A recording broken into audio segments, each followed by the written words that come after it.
तेरा ध्यान किधर है? अरे हैरान इधर है। काहे जादव जी बड़ा आज मूड में बने? 24 घंटा मूडे में रही ले। आओ देखे ना सर जी मुंह लटका के बैठल बड़े।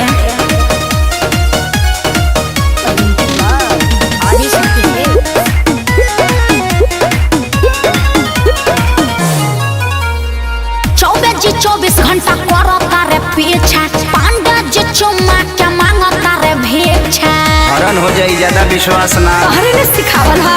24 घंटा करता रे पीछा, पांडा जी चुम्मा क्या मांगता रे भिक्षा।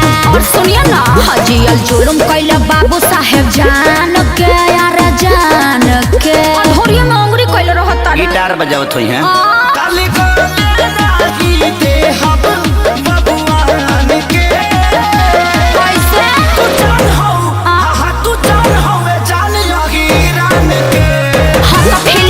करिएगा ना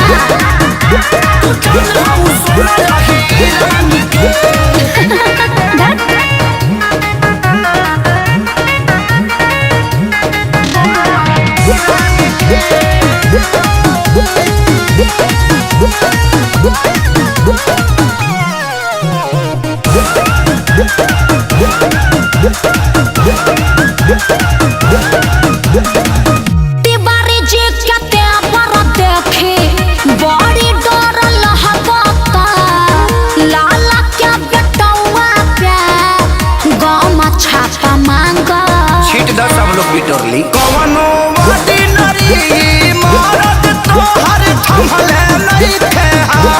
छपरा से बम्बे तक ले सोना के दिखाई मोला। चौहानी छुआता देखा चौहान के चौहान के।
चर्चा बकसयप के नाम के आकाश श्याम के। अरे मुहे माटी ले ले लोग।